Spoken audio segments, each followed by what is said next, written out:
जय मसीह की, praise the Lord. मैं सन किंग अपोस्टल विजय कुमार जगनायक रायपुर छत्तीसगढ़ से अभी मैं धमतरी में हूँ। और आज के इस पवित्र रविवार के लिए आप सबको मैं बधाई देता हूँ कि परमेश्वर ने आज हमें नया दिन दिया और आज हम जिंदा है। एक धन्य रविवार है। आज आराधना करें, परमेश्वर के भवन का जाए, ऑनलाइन अगर हो रहा करें और प्रभु के साथ संगति करें। विश्राम दिन प्रभु के साथ मनाना है। अभी मैं जहाँ पे हूँ वहाँ मैं आपको दिखाता हूँ। मैं धमतरी में हूँ और एक गार्डन है उसके पास हूँ। आप देख रहे होंगे पीछे, ये गार्डन का एरिया दिख रहा होगा आपको पीछे। थोड़ा सा दिखा देता हूँ। पीछे देखिए, ये पूरा गार्डन है। ये गार्डन बना हुआ है पीछे। वहीं पर बैठा हुआ हूँ, मैं अपने सफ़र में हूँ। तो आज जो मैं वचन आपके साथ शेयर करना चाहता हूँ, कुछ ऐसी बातें जो सच्चाई है और बेसिक बातें हैं जो मसीह जीवन में ज़रूरी है, उसकी बात मैं आपको बताना चाहता हूँ, उसकी बात मैं करना चाहता हूँ। सबसे पहला सत्य ये है कि पिता परमेश्वर हम सबका पिता है। यीशु हम सबका भाई, प्रभु और उद्धार करता है। और बहुत सी गुण है यीशु भाई के अगर हम लिखेंगे तो जैसे बताया गया है कि किताब पूरा अगर पेड़ों को लेखनी बना लिया, कलम बना ले और सारी पृथ्वी को पन्ना बना ले, ख़त्म नहीं होगा। लेकिन मुख्य उनका गुण है वो भाई हैं, प्रभु और उद्धार करता है। पवित्र आत्मा हम सबका सहायक, ये पहला सत्य।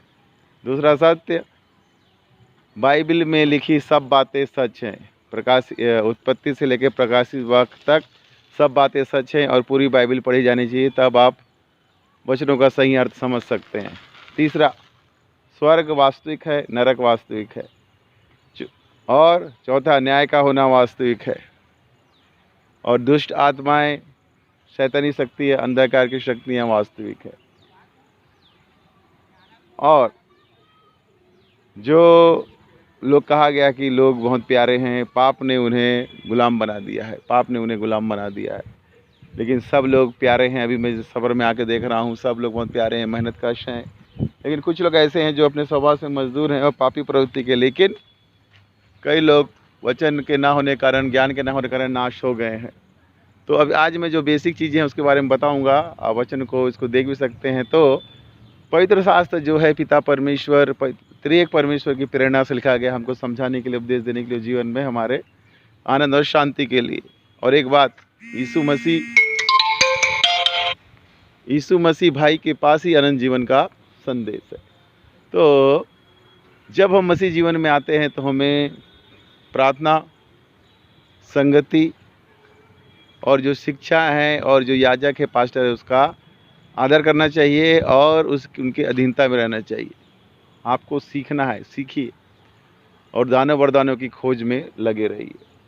तो वचन जो है, यीशु मसीह भाई हम सब जानते हैं, वचन ही देहधारी हुआ और सारे सृष्टि जो है प्रभु यीशु मसीह के लिए ही बनाया गया है और उसी में सब कुछ है। तो जैसे हम वचनों में आगे जाते हैं तो वचन को समझने के लिए बहुत से वचनों में विरोधाभास है। तो विरोधाभास क्यों है, उस चीज़ को समझने के लिए आपको एक से लेकर, उत्पत्ति से लेकर प्रकाशित वाक्य तक सब कुछ पढ़ना पड़ेगा। और एक वचन होता है जिसको हम कहते हैं लिखित वचन, और एक होता है आत्मिक वचन जो आपको दर्शन के द्वारा, प्रकाशन के द्वारा मिलेगा। दोनों हमारे जीवन के लिए बहुत ज़्यादा ज़रूरी है। लिखित वचन 1 से लेकर 6, उत्पत्ति से लेकर प्रकाशित वाक्य तक जो है वो लिखित वचन है और उसी के अनुसार हमको दर्शन प्रकाशन मिलता है। और जो दर्शन प्रकाशन हमको मिलता है उस बाइबल के वचन के अनुसार होना चाहिए। अगर वो बाइबल के वचन के अनुसार नहीं है तो वो हमारे जीवन के लिए वो लागू नहीं है, उसको हमको नहीं सुनना है और उसको नहीं मानना है। वो शैतान का वचन है। शैतान ने हमें बहकाने के लिए उस वचनों का प्रयोग किया है। तो एक वचन हम जानते हैं कि यीशु मसीह भाई ही मार्ग, सत्य और जीवन है। एक कैथोलिक बाइबल में मैंने पढ़ा है, कुछ आप जो कैथोलिक रहे होंगे वो जानते हैं कि जब मूसा ने पूछा तेरा क्या नाम है, मैं क्या बताऊं, तो उसने प्रभु ने, पिता परमेश्वर ने कहा मेरा नाम सत्य है। सत्य मतलब सत्य है और सत्य है प्रभु यीशु मसीह है। सत्य को जानोगे तुम स्वतंत्र हो जाओगे।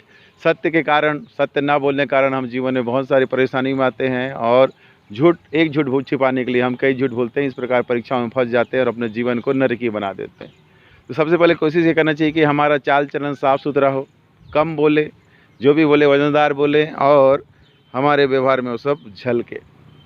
तो वचन को अब जब आप जानेंगे, वचन के अनुसार चलेंगे, तो नीति वचन को पढ़िए, भजन संहिता को पढ़िए, सबूत को पढ़िए, आपको जीवन जीने के बारे में, कैसे जीवन जीना है और कैसे। और सबसे पहले अगर आप किसी से कुछ सीखना चाहते हैं, अधीनता में रहिए। इंग्लिश में कहते हैं सबमिशन में रहिए, अधीनता में रहिए, उससे सीखिए। घर में भी बड़े बुजुर्गों की अधीनता में रहिए, और कलीसिया में पास्टर की अधीनता में रहिए, उसकी इज्जत करिए, उससे सीखिए और शिकायत करने का तरीका को समझिए। आपको शिकायत कैसे करना है, क्या करना है, परिस्थिति को समझिए, किस परिस्थिति में क्या हो रहा है। थोड़ा सा हर चीज़ को समझने का कोशिश कीजिए, और हमें सावधान और चौकस रहना है। ऐसा नहीं कि हम लापरवाही की ज़िंदगी जी रहे हैं। हम जहाँ भी आते हैं जाते हैं, जैसे एक वचन है, बहुत ही सामर्थी वचन है कि जहाँ भी तू जाएगा मैं तेरे संग रहूँगा। परमेश्वर हमारे संग है, त्रिएक परमेश्वर हमारे संग है, लेकिन हमको उसको आमंत्रण देना पड़ेगा। जैसे मैं आज सफ़र में हूँ, मैंने त्रिएक परमेश्वर को आमंत्रण दिया है कि मैं आपके बिना नहीं जाऊँगा, आप मेरे संग रहिए। पिता परमेश्वर, पुत्र परमेश्वर, पवित्र परमेश्वर मेरे संग रहिए। तो मैं जहाँ भी जाऊँगा वो मेरे को अगुवाई दे रहे हैं, किस रास्ते से जाना है, कहाँ जाना है, कैसे जाना है, ऐसे आपको आमंत्रण देना है। और एक वचन और है कि बुलाए हुए तो बहुत है, लेकिन चुने हुए थोड़े हैं। इसमें भी देखिए, हम सब माने ना माने, जो मानते हैं अच्छा, जो नहीं मानते अच्छा, कि हम सब का पिता एक है, सर्वशक्तिमान पिता परमेश्वर। हम सब का भाई यीशु मसीह एक है। पवित्र आत्मा हमारा सहायक है। अगर आप उसको मानेंगे तो उसके वचनों को भी मानेंगे। अगर आप वचन को नहीं मान रहे, मतलब आप खुद को भी धोखा दे रहे हैं और खुद भी धोखे में, क्योंकि जो त्रिएक परमेश्वर पर विश्वास करता है उसके वचन में चलता है। जैसे यीशु मसीह बार बार वचनों में कहते हैं, मैं पिता परमेश्वर को मानता हूँ, पिता परमेश्वर की आज्ञा में चलता, मेरा कुछ नहीं है। तो वैसे ही जो वचन को मानता है, उसकी पूरी आज्ञा को जानता है, उसको मानने की कोशिश करना पड़ेगा। अगर आप वचन को जानते हैं, वचन के अनुसार चलेंगे, क्योंकि विश्वास के बिना कर्म अधूरा है। अगर मुझको कुछ करना है तो विश्वास पहले करना पड़ेगा, उसके बाद फिर कर्म करना पड़ेगा। ऐसा नहीं है अगर आपको विश्वास है कि आप परीक्षा में पास हो जाएंगे, विश्वास है, लेकिन कर्म के लिए आपको पढ़ना है। आप बिना पढ़े पास नहीं हो सकते। वैसे ही मसीह जीवन में आपको आगे बढ़ना है तो आपको प्रार्थना करना है, संगति करना है, वचनों को मानना है, सुनना है, पढ़ना है, प्रार्थना करना है, और आपके पास्टर और याजक के अधीन रहना है, और उनके अनुसार आपको चलना है। और आपको ये भी देखना है कि किस परिस्थिति में क्या हो रहा है, क्यों हो रहा है। कभी चर्च लगता है, लेट हो जाता है, कभी कुछ हो जाता है, क्यों होता है, उसके पीछे कारण को जानिए। आते ही शिकायत करना ठीक नहीं है। आपको वास्तविकता जानना है कि कौन से काम में लगे हुए थे, क्या काम हो रहा है। कई बार बड़े बड़े फंक्शन होते हैं, चर्च लेट से चालू होता है, टाइमिंग से लेट होता है। कई बार कुछ गाड़ी में अगर कोई साहब आना चाहते हैं, किसी को बुलाया जाता है, नहीं आ पाते। कहीं कुछ व्यवस्था में देरी हो जाती है, कहीं लाइट गोल है। तो इस तरह सारी चीज़ें हैं। तो शिकायत की प्रवृत्ति नहीं। एक दिन आप जल्दी आ गए, दूसरे दिन साल भर लेट आते, एक दिन जल्दी आ गए और बोलने लगे कि आज हम जल्दी आए, तो नहीं हुआ। ऐसा नहीं है। सब परिस्थिति को समझने की ज़रूरत है। आज किस परिस्थिति में हम हैं और क्या कर रहे हैं। तो आपको वचन के अनुसार चलना है। और यीशु मसीह भाई ने क्या कहा, मैं पापियों के लिए आया हूँ। पापियों, मैं पाप से घृणा करता हूँ, पापियों से नहीं। यही चीज़ है। आज लोग इतने प्यारे हैं, मैं जगह जगह जाता हूँ, देखता हूँ, मेरा दिल भर आता है। लोग इतने प्यारे हैं, मेहनत कर रहे हैं, अपने परिवार के लिए, अपने समाज के लिए कर रहे हैं, बहुत प्यारे, लेकिन पाप ने उन्हें, उनकी आंखों को बंद करके रखा है। आज सच्चे परमेश्वर को लोग खोज रहे हैं, और हम, ये सच है कि पिता परमेश्वर ही सच्चा परमेश्वर है। यीशु भाई सच्चा परमेश्वर, पवित्र तुम्हारा सहायक है, और देवता हैं और ईश्वर है, लेकिन वो झूठे हैं। वो आपको नरक को ले जाएंगे। नरक वास्तविक है, स्वर्ग वास्तविक है। तो विश्वास के द्वारा आप सब कुछ कर सकते हैं। विश्वास के द्वारा बाइबल को पूरा मानना। ऐसा नहीं कि एक वचन को माने, एक वचन नहीं माने। एक कोई खाने का प्लेट नहीं है कि इसमें से एक सब्जी अच्छी लगी तो खा लिए, नहीं। आपको पूरा वचन मानना पड़ेगा। अगर पूरा वचन नहीं मान सकते तो आप पिता परमेश्वर से कुछ नहीं पा सकते। आपके दान वरदान मिलेंगे, वो समय के साथ घट जाएंगे, इनएक्टिव हो जाएंगे। और पिता परमेश्वर एक बार दान वरदान लेता है, देता है, तो वापस नहीं लेता, लेकिन उसका जो मात्रा है वो कम होता जाएगा। आपके अभिषेक कम होते जाएगा। उस अभिषेक को हमेशा बनाए रखने के लिए आपको विश्वास करना है, प्रार्थना करना है, दुआ करना है, संगति में रहना है। और किस संगति में रहना, ये भी देखिए। लोग गप मारने में, टीवी देखने में और बहुत सी चीज़ों में कई प्रकार के बहाने कर रहे हैं। मेरा बच्चा नहीं आना चाहता था, मेरा पति नहीं आना चाहता, इससे करके संगति से दूर हो जाते हैं। और जब हम संगति से दूर होते हैं तो शैतान उसमें काम कर लेता है और हमें भटका देता है। इसलिए संगति को महत्व दिया गया।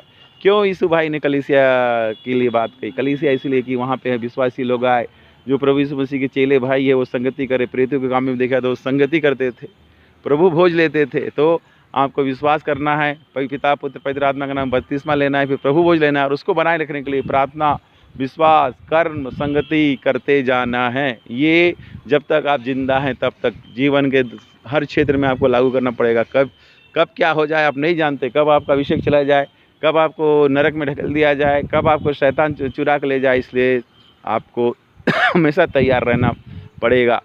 और एक बहता जल के समान, एक जीवन की जल की नदी है जो बह जाएगी, उस टाइप का आपको होना पड़ेगा। ऐसा नहीं कि एक कुएं के मेढक बन गए। आप सब तरफ देखिए कि बाजू कलीसिया में क्या हो रहा है, यहाँ क्या हो रहा है, कैसे वचन बताया जा रहा है, यूट्यूब में, इंटरनेट में क्या हो रहा है। क्या बाइबल को पढ़िए, बाइबल को जानिए, बाइबल में क्या लिखा है, ये प्रचारक क्या बोल रहे हैं, ये पास्टर क्या बोल रहे हैं, उसको पढ़िए। आप खुद से बाइबल को पढ़िए। और कुछ भी प्रीचिंग होता है उसको आपने सुन लिया, ठीक है, लेकिन बाइबल को उत्पत्ति से लेकर प्रकाशित वक्त तक पढ़ने की कोशिश कीजिए और उसको जिंदगी पढ़ते जाइए, पढ़ते जाइए, पढ़ते जाइए। और ये किताब जो पवित्र शास्त्र है, ये त्रिएक परमेश्वर की किताब है। इसको प्रार्थना करके इसको पढ़िए कि पिता परमेश्वर, त्रिएक परमेश्वर आपकी किताब है, इसको पढ़ने की मुझे बुद्धि दीजिए, ज्ञान दीजिए, इसको आशीष को मैं पा सकूं।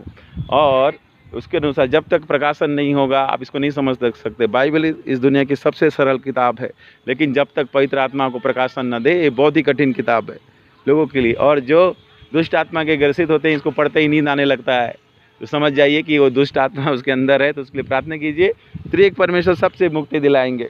तो ये बातें सच है। पहला सच क्या है कि पिता, पुत्र और पवित्र आत्मा हम सबके पिता, हम सबका पिता है। यीशु भाई हम सबका भाई, प्रभु उद्धार करता, पवित्र आत्मा हमको सहायक है। दूसरा सच क्या है? सच है बाइबल, पवित्र शास्त्र पूरा सच है। स्वर्ग सच है, नरक सच है, न्याय होना सच है, अंतिम दिन का आना सच है, और विश्वास से भटक जाना भी सच है। अगर आप प्रार्थना नहीं करेंगे, संगति नहीं करेंगे, तो विश्वास से भटक जाएंगे। और विश्वास के द्वारा सब कुछ होता है।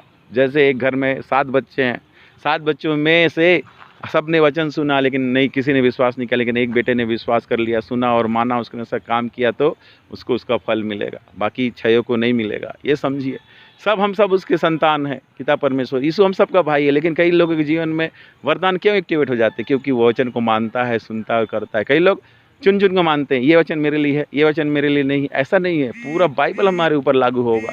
पूरा बाइबल को आप लागू होते हुए देखेंगे। और अंतिम का समय है, इसमें तो पूरी बाइबल वास्तविक होती हुई दिख रही है। आप जब वचन में बने रहेंगे तब आपको पता चलेगा कि ये क्या हो रहा है। अभी जो दुनिया में घटनाएं हो रही हैं, ये सब बाइबल में पहले लिखी जा चुकी है, लेकिन जब तक आपके अंदर प्रकाशन नहीं होगा उसको आप समझ नहीं सकते। इसीलिए ये सब चीज़ों को जानिए और सीखिए, अधीनता में रहिए, खुद से बाइबल को पढ़िए और इसके साथ समय दीजिए। पहला परमेश्वर को स्थान दीजिए। जहाँ भी जाते आते हैं परमेश्वर को पहला स्थान दीजिए।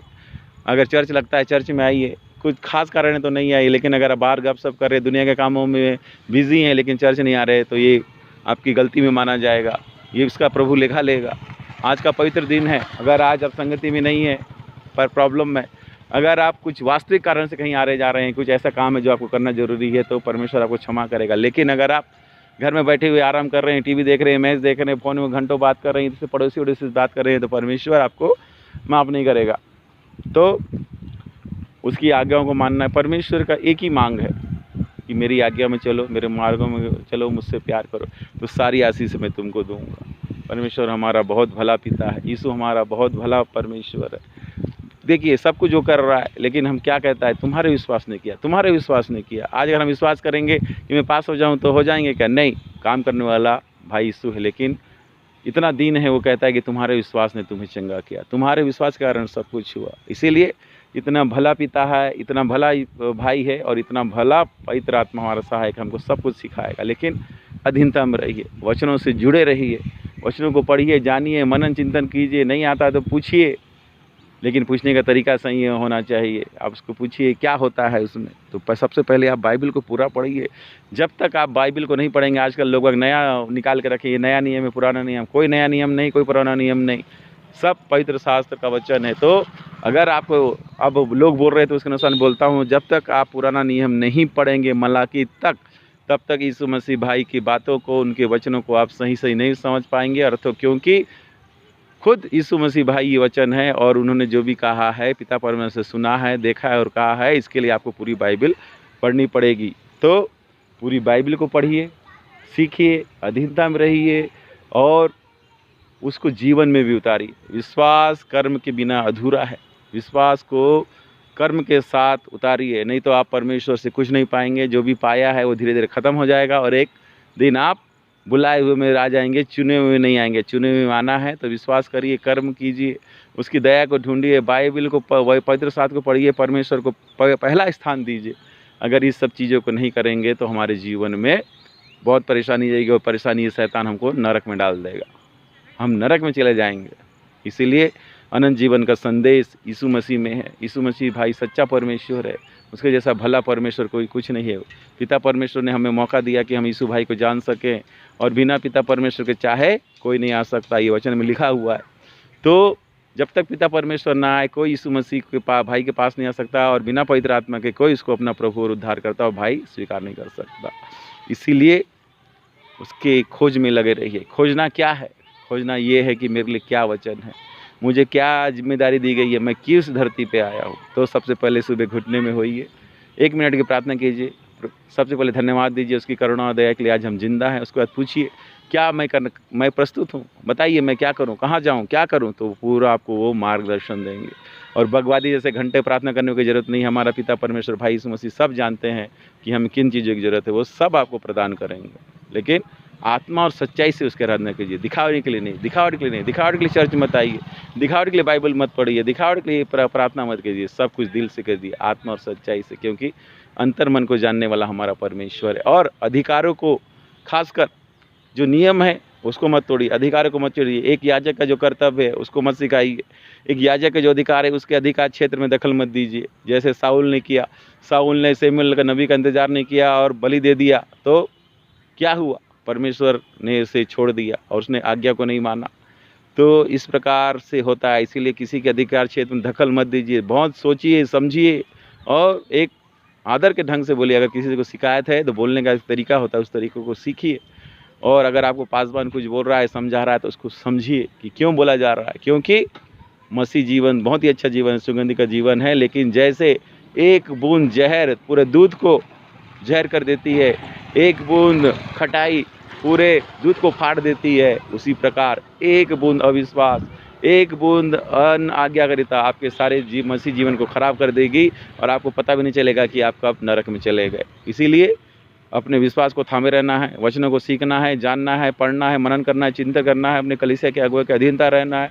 शिकायत भी करना है तो उसका तरीका आदर से, इज्जत से करिए कि पास्टर साहब को ये पसंद नहीं, और इज्जत करिए। वो हर समय आपके याजक है, ऐसा नहीं है कि पुलपिट में नहीं तो याजक नहीं, वो सदा के याजक हैं। इस चीज़ को याद रखिए और अपनी पहचान को मत भूलिए, जो पहला पत्रस अध्याय 2:9 में है, उस पहचान को जानिए और उस पहचान के अनुसार जीवन को बिताइए। तो यही आज का वचन है, इसमें मनन करिए, चिंतन करिए, बाइबल को पढ़िए, बाइबल को खुद से पढ़िए। बाइबल को क्या है, बाइबल उसको पढ़िए। इतनी सुंदर, इतनी जीवन को बदलने वाली ये पवित्र शास्त्र है कि जो इसके साथ संगति करता है उसी किताबें बात करती है, दर्शन द्वारा, वचन के द्वारा। अभी जैसे प्रभु ने मुझे आशीष दी, मैं जो कुछ भी हूँ इस बाइबल के कारण हूँ, इसके वचन के कारण हूँ, क्योंकि वचन यीशु मसीह है, वो आपसे बात करेगा, उसकी आशीष आएगी आपको। भविष्य, जैसे एक भविष्यवक्ता होता है, उसको भविष्य की बातें परमेश्वर बताता है। अद्भुत अद्भुत है। जब इसको मानेंगे, इसको जानेंगे, विश्वास करेंगे, कर्म करेंगे, तो ये अलौकिक जीवन जिएंगे, अद्भुत जीवन जिएंगे आप। तो आज के लिए यही वचन है। आप इस वचन को, मैंने इसमें जो खास वचन कहे सब जानते हैं, सबने सुना है, इसको मनन चिंतन करिए और जानिए। सबसे पहले विश्वास करिए, उसके साथ कर्म को जोड़िए और सच्चाई को जानिए। और अनमने ढंग से कुछ नहीं, जो भी करते हैं, गाते हैं, बजाते हैं, तो आत्मा और सच्चाई से करिए।